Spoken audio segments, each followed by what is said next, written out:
Tolong! Dia mau membuka pintu darurat. Suara itu menggema di dalam kabin pesawat yang sedang melaju di ketinggian 30.000 kaki di atas Samudra Pasifik. Puluhan pasang mata menoleh, menatap dengan curiga ke arah seorang wanita berhijab yang duduk di dekat jendela. Tangannya masih menggenggam sebuah Al-Quran kecil. Wajahnya pucat. Namanya Sari, seorang tenaga kerja wanita, TKW, yang tengah dalam perjalanan ke Jepang. Dia bukan seorang kriminal.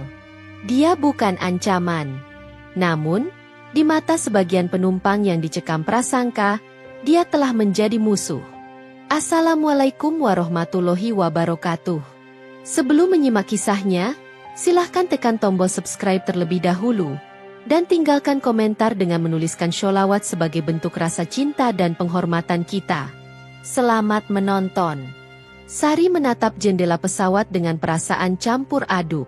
Dari ketinggian, hamparan kota Jakarta terlihat semakin mengecil. Perlahan tertutup awan putih yang berarak tenang. Ini adalah perjalanan terjauh yang pernah ia tempuh. Sebuah langkah besar dalam hidupnya. Di dalam hatinya, ada harapan besar, tetapi juga ketakutan yang sulit ia jelaskan. Sejak kecil, ia telah terbiasa dengan kesederhanaan. Rumahnya hanya rumah kayu di sebuah desa kecil di Jawa Timur. Ayahnya telah tiada sejak ia berusia 6 tahun, meninggalkan ibunya untuk berjuang seorang diri. Untuk membantu ekonomi keluarga, Sari akhirnya memutuskan untuk bekerja di Jepang. Tawaran sebagai pekerja rumah tangga di sana lebih menjanjikan dibandingkan bertahan di desa dengan upah tak seberapa. Namun, keberangkatan ini tidaklah mudah. Ibunya menangis saat mengantar kepergiannya di bandara. Jaga diri baik-baik, nak. Kalau ada apa-apa, ingat Allah selalu bersamamu, pesan ibunya dengan suara bergetar. Sari hanya bisa mengangguk, menahan air mata agar tidak jatuh. Kini, ia duduk di pesawat yang akan membawanya ke negeri asing. Dengan hati yang bergetar, ia mengambil Al-Quran kecil dari tasnya. Satu-satunya benda yang selalu menemaninya sejak kecil. Di antara keraguan dan ketakutan, hanya satu hal yang mampu membuatnya tenang, ayat-ayat Allah. Di barisan kursi beberapa meter di depannya, Daniel, seorang pria berambut pirang dengan wajah penuh kecemasan, diam-diam memperhatikannya. Ia bukan orang sembarangan, seorang pengusaha asal Amerika yang sering bepergian ke luar negeri. Namun, meskipun sudah berkali-kali naik pesawat, kali ini hatinya terasa gelisah. Tatapannya tak lepas dari Sari. Perhatiannya tertuju pada kitab kecil berbahasa Arab yang dibaca wanita itu. Pikirannya mulai dipenuhi bayangan buruk, berita-berita yang sering ia dengar tentang orang-orang yang membaca kitab suci dalam penerbangan sebelum terjadi insiden mengerikan. Lihat wanita itu, gumamnya pelan kepada Rachel, wanita di sebelahnya yang juga seorang penumpang asal Inggris. Rachel melirik ke arah yang ditunjuk Daniel. Ya Tuhan, dia membaca sesuatu. Apa itu? Al-Quran, sahut Daniel, suaranya rendah tapi penuh kecurigaan. Rachel menegakkan duduknya. Kau pikir dia mencurigakan? Daniel tak langsung menjawab, tapi dalam hatinya, ia tahu kecurigaan itu sudah tertanam kuat. Daniel tidak bisa mengalihkan pikirannya. Ia mencoba menenangkan diri, mengatakan pada dirinya sendiri bahwa ia mungkin terlalu paranoid. Namun, setiap kali melihat Sari membalik halaman kitabnya dan berbisik pelan, entah itu doa atau sesuatu yang lain, hatinya semakin resah. Tiba-tiba, Sari bergerak sedikit, sekadar mengubah posisi duduknya agar lebih nyaman. Tanpa sadar, tangannya menyentuh bagian sandaran lengan kursi di sebelahnya, yang kebetulan cukup dekat dengan pintu darurat. Daniel membelalakan mata. Ia langsung menekan tombol panggilan pramugari. Rachel terkejut. Daniel, apa yang kau lakukan? Daniel menoleh dengan wajah tegang. Kita tak bisa mengambil risiko. Beberapa detik kemudian, seorang pramugari datang dengan senyum ramah. Ada yang bisa saya bantu, Tuan? Daniel menunjuk Sari dengan ekspresi tegang. Wanita itu, saya melihatnya. Dia mencoba membuka pintu darurat. Pramugari terkejut. Sejenak, ia menoleh ke arah Sari yang masih membaca, tak menyadari situasi yang sedang terjadi. Rachel, yang sebenarnya ragu, akhirnya ikut bicara. Aku juga melihatnya menyentuh pintu darurat. Suara mereka cukup keras untuk menarik perhatian beberapa penumpang lain. Bisik-bisik mulai menyebar. Beberapa orang menoleh ke arah Sari dengan wajah penuh ketegangan. Sari, yang baru menyadari ada sesuatu yang aneh, menutup Al-Qur'annya dan mengangkat wajah. "Ada apa?" tanyanya polos. Namun, dunia di sekelilingnya telah berubah. Penumpang lain mulai berbisik-bisik, saling melempar tatapan cemas. Seorang pria parubaya di seberang lorong ikut bersuara, "Turunkan dia. Kita tidak bisa mengambil risiko." Sari semakin bingung. "Apa maksudnya?" "Saya tidak melakukan apa-apa." Suaranya bergetar. Namun, semakin ia mencoba membela diri, semakin banyak tatapan curiga yang mengarah kepadanya. Pramugari mengambil langkah cepat, berbicara melalui radio, memberitahu pilot bahwa ada potensi ancaman. Sari merasa dadanya semakin sesak. Ini tidak mungkin terjadi. Di dalam kokpit pesawat, kapten penerbangan, seorang pria berusia 50-an dengan pengalaman lebih dari 2 dekade di dunia penerbangan, duduk dengan wajah tegang. Ia mendengar laporan dari pramugari melalui radio komunikasi internal. "Kapten, kami memiliki seorang penumpang yang dicurigai mencoba membuka pintu darurat." Suara pramugari terdengar sedikit gemetar, menunjukkan ketegangan di dalam kabin. Kapten mengerutkan dahi. "Apakah ada bukti jelas?" tanyanya. Pramugari di ujung komunikasi terdiam sejenak sebelum menjawab. Beberapa penumpang mengklaim melihatnya. Mereka panik dan meminta tindakan segera. Di benak kapten, ada satu hal yang lebih penting daripada mencari tahu kebenaran saat ini, keamanan seluruh penumpang. Baginya, tidak ada pilihan lain. Lebih baik mencegah sesuatu yang berpotensi membahayakan daripada menyesal di kemudian hari. Dengan suara tegas, ia memberi perintah, "Kami tidak bisa mengambil risiko. Keluarkan dia dari pesawat." Pramugari yang menerima perintah itu membeku di tempat. Sejenak, hatinya menolak untuk mempercayai apa yang baru saja ia dengar. "Kapten, kita sedang berada di atas lautan. Tidak ada tempat pendaratan darurat," katanya dengan suara pelan, seolah berharap bisa mengubah keputusan itu. Namun, suara kapten tetap dingin, tanpa keraguan. "Saya tahu, tapi perintah tetap perintah. Tangani ini secepat mungkin." Ketika komunikasi berakhir, sang kapten menarik napas panjang, mengalihkan tatapannya ke lautan biru yang membentang jauh di bawah sana. Ada sesuatu yang mengusik hatinya. Namun egonya sebagai seorang pemimpin tak mengizinkannya menarik kembali keputusan yang sudah dibuat. Di bagian belakang kabin, 2 pramugara telah bersiap. Mereka berdiri di kedua sisi Sari, yang kini menundukkan kepala, masih berusaha memahami apa yang terjadi. Saya tidak melakukan apa-apa," bisiknya lemah, suaranya tercekat di tenggorokan. Tanpa peringatan lebih lanjut, salah satu pramugara menyentuh lengannya.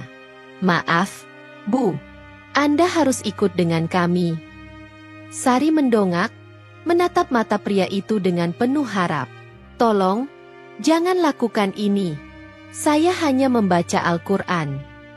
Namun, permohonannya hanya dianggap angin lalu. Pramugara yang lain meraih bahunya dan menariknya dengan paksa dari kursi. Penumpang lain menonton dengan mata penuh emosi. Ada yang merasa puas, merasa telah mencegah bahaya, sementara ada pula yang mulai ragu. Namun, tak satu pun dari mereka yang berani membela. Beberapa orang bahkan berteriak, "Cepat turunkan dia! Jangan biarkan dia mencelakai kita." Sari berusaha melepaskan diri, tetapi tenaga 2 pria itu terlalu kuat. Dengan air mata mengalir di pipinya, ia hanya bisa berteriak satu kalimat terakhir sebelum semuanya berubah. "Saya tidak bersalah." Namun, dunia seakan sudah tuli terhadap suara kebenaran. Di bagian belakang pesawat, Sebuah pintu keluar darurat berdiri tegak, kokoh namun kini menjadi gerbang menuju maut bagi Sari. Salah satu pramugara membuka kunci pintu tersebut dengan tangan gemetar. Tekanan udara langsung berubah drastis, menciptakan hembusan angin yang begitu kuat sehingga suara gemuruh terdengar di seluruh bagian belakang kabin. Sari memandang ke bawah, yang terlihat hanyalah langit biru dan lautan luas yang tak berujung. Ini bukan mimpi. Ini nyata. Ketakutan menguasai seluruh tubuhnya. Apakah ini akhirnya? Ia berusaha menjejakkan kakinya ke lantai, mencari pegangan, tetapi dua tangan kuat di belakangnya mendorong tubuhnya semakin dekat ke tepi pintu terbuka. "Jangan lakukan ini," jeritnya. Namun, di antara suara angin yang berdesir kencang dan teriakan panik di dalam kabin, tak ada yang benar-benar mendengar. Atau mungkin, tak ada yang ingin mendengar. Dalam sekejap, Sari didorong keluar. Tubuhnya langsung melayang bebas di udara, menembus awan yang dingin dan tebal. Suara angin yang berputar di sekelilingnya menenggelamkan semua jeritannya. Jantungnya berdegup kencang. Kakinya menendang-nendang udara kosong, mencoba mencari sesuatu untuk berpegangan, tetapi tak ada apapun di sana. Udara dingin langsung menusuk kulitnya, membuatnya sulit bernapas. Dunia di sekelilingnya berputar cepat, seolah-olah waktu berjalan dengan cara yang aneh. Sari tahu ini adalah akhirnya. Ia hanya memiliki beberapa detik sebelum tubuhnya menabrak permukaan laut yang keras seperti beton. Namun, di saat yang paling menakutkan dalam hidupnya, hatinya justru menemukan ketenangan. Ia menutup mata, membiarkan udara menerpa wajahnya. Lalu, dalam hatinya, hanya ada satu bisikan. Hasbunallahu wa ni'mal wakil. Cukuplah Allah sebagai pelindung. Tiba-tiba, angin berubah. Sari merasa tubuhnya yang tadi jatuh begitu cepat tiba-tiba melambat. Seolah-olah ada sesuatu yang menahan jatuhnya, memperlambat lajunya sedikit demi sedikit. Awan-awan di sekelilingnya terasa seperti bantal lembut yang menahan tubuhnya dari hantaman fatal. Sari tidak bisa menjelaskan apa yang terjadi, tetapi hatinya tahu, ini adalah mukjizat. Dan kemudian, di bawah sana, sesuatu yang lebih tak terduga muncul. Sebuah kapal nelayan Jepang sedang melintas tepat di jalur jatuhnya. Para nelayan di kapal itu, yang awalnya sibuk dengan pekerjaan mereka, tiba-tiba melihat sesuatu jatuh dari langit. Mereka menjerit dalam bahasa Jepang, menunjuk ke arah tubuh kecil yang semakin dekat. Salah satu dari mereka segera mengembangkan jaring ikan besar yang tengah dijemur di dek kapal. Dalam hitungan detik yang terasa seperti keabadian, Sari jatuh ke dalam jaring tersebut. Tubuhnya tersentak, tetapi ia selamat. Ia tak sadarkan diri, tetapi napasnya masih ada. Jantungnya masih berdetak. Dan sementara itu, di dalam pesawat, orang-orang yang telah menuduhnya tidak menyadari bahwa mereka baru saja membuang seseorang yang tak bersalah. Namun dunia akan segera tahu. Di sebuah ruang kendali lalu lintas udara di Jepang, seorang petugas Air Traffic Control, ATC, menatap layar radarnya dengan dahi berkerut. Sesuatu yang tak biasa baru saja tertangkap oleh sistem mereka. Sebuah objek jatuh dari langit, tetapi tidak berasal dari pesawat yang mengalami kegagalan teknis. Apakah ada laporan insiden penerbangan? Tanyanya kepada rekannya. Tidak ada. Semua penerbangan komersial masih dalam jalurnya. Namun, keanehan itu belum berakhir di sana. Sekitar 20 menit setelahnya, sebuah panggilan darurat diterima dari sebuah kapal nelayan Jepang yang sedang berlayar di perairan Pasifik. Kami menemukan seorang wanita jatuh dari langit. Dia masih hidup. Operator yang menerima panggilan itu terdiam sejenak, mencoba mencerna kalimat yang baru saja ia dengar. Bagaimana mungkin seseorang jatuh dari langit dan masih hidup? Berita ini segera menyebar, dan dalam waktu kurang dari 1 jam, media Jepang mulai meliput peristiwa aneh ini. Ketika Sari sadar, matanya perlahan membuka, dan yang pertama kali ia lihat adalah langit biru serta wajah seorang nelayan Jepang yang menatapnya dengan campuran rasa takjub dan kebingungan. Ia mencoba bergerak, tetapi tubuhnya terasa lemah. Mungkinkah ini surga? Pikirnya. Namun, suara teriakan dalam bahasa Jepang dan bau air laut segera menyadarkannya bahwa ia masih hidup. Nelayan itu berbicara kepadanya dengan nada cemas, meskipun Sari tak mengerti sepatah kata pun yang diucapkan. Tak lama kemudian, seorang pria lebih tua, mungkin kapten kapal, mendekat dan mencoba menggunakan bahasa Inggris sederhana. "You fall from sky." Sari menatapnya dengan mata berkaca-kaca. "Ya, ia memang jatuh dari langit." Ia ingin berbicara, ingin menjelaskan semuanya, tetapi tubuhnya masih terlalu lemah. Air mata mengalir di pipinya, bukan karena kesedihan, tetapi karena keajaiban yang baru saja ia alami. Beberapa nelayan segera menghubungi otoritas Jepang, dan dalam waktu singkat, sebuah helikopter penyelamat dikirim untuk menjemput Sari. Di saat yang sama, berita tentang seorang wanita yang jatuh dari langit tetapi tetap hidup mulai menjadi viral di seluruh dunia. Di tempat lain, berita tentang kejadian ini akhirnya sampai ke telinga pihak maskapai penerbangan yang baru saja membuang Sari dari pesawat. Awalnya, mereka tidak percaya. Seseorang jatuh dari pesawat kita dan masih hidup? Itu mustahil. Namun, ketika pihak Jepang meminta rekaman penerbangan untuk investigasi, kepanikan mulai terasa di internal maskapai. Di ruangan rapat yang penuh dengan eksekutif dan pengacara, kapten penerbangan yang mengambil keputusan itu duduk dengan wajah pucat. "Kita harus menutupi ini," ucap seorang eksekutif. "Kita katakan saja bahwa dia melompat sendiri." Namun, seorang teknisi yang bertanggung jawab atas rekaman mendapatkan data mengejutkan dari kotak hitam pesawat. Rekaman CCTV dalam pesawat dengan jelas menunjukkan bahwa Sari tidak pernah menyentuh pintu darurat. Yang lebih mengejutkan lagi, terdengar suara pilot yang memberi instruksi untuk mengeluarkan Sari tanpa investigasi lebih lanjut. Dengan bukti ini, pihak berwenang Jepang memutuskan untuk membawa kasus ini ke pengadilan internasional. Apa yang dimulai sebagai prasangka kini berubah menjadi skandal global. Beberapa minggu setelah kejadian, pengadilan internasional di Den Haag menerima gugatan terhadap maskapai penerbangan tersebut atas tuduhan pembunuhan yang gagal, pelanggaran hak asasi manusia, dan tindakan diskriminatif berdasarkan agama dan ras. Sari, yang kini telah pulih, diundang sebagai saksi utama. Hari persidangan tiba. Di ruangan penuh jurnalis dan pengacara, Sari duduk di kursi saksi dengan kepala tegak. Ketika rekaman CCTV diputar, semua orang terdiam. Gambar-gambar itu menunjukkan dengan jelas bagaimana tuduhan terhadap Sari benar-benar tak berdasar.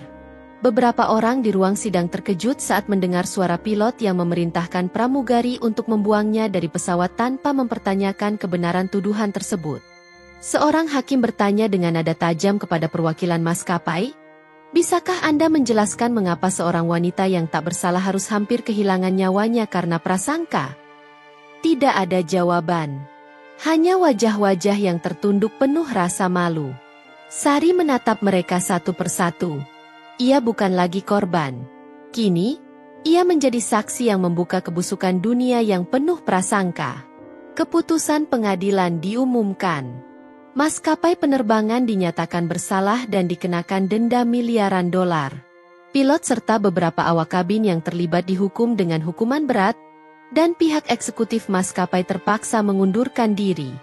Namun, yang lebih penting daripada uang atau hukuman adalah dampak besar yang ditinggalkan oleh kasus ini.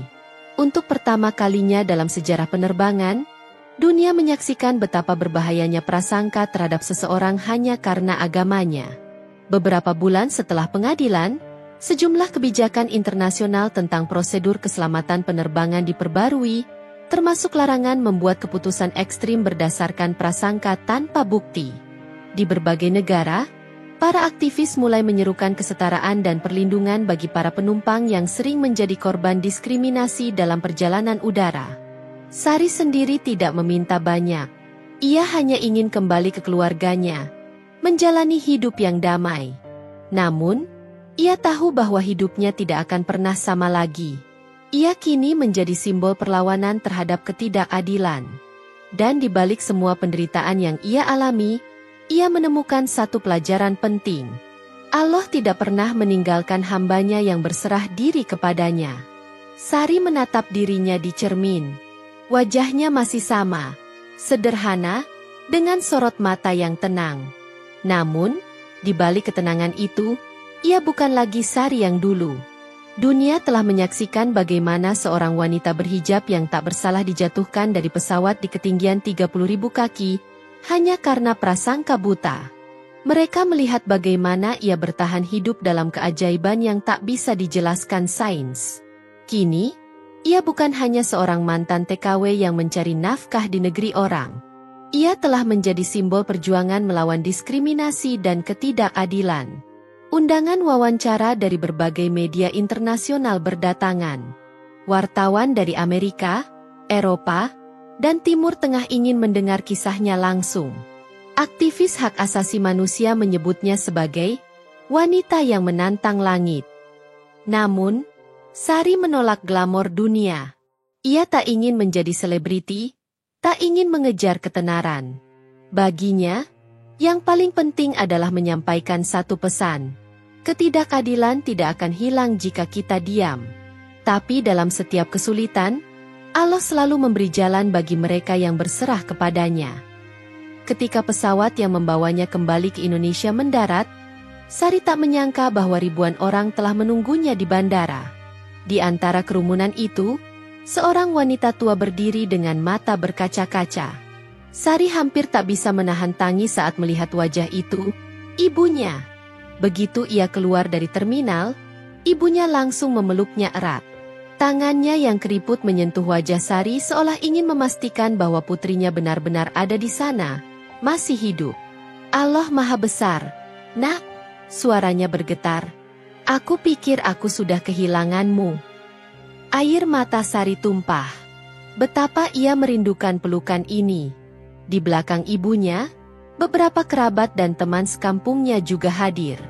Mereka bersorak, Allahu Akbar, Sari pulang. Namun, di tengah kebahagiaan itu, ada sesuatu yang lebih dalam.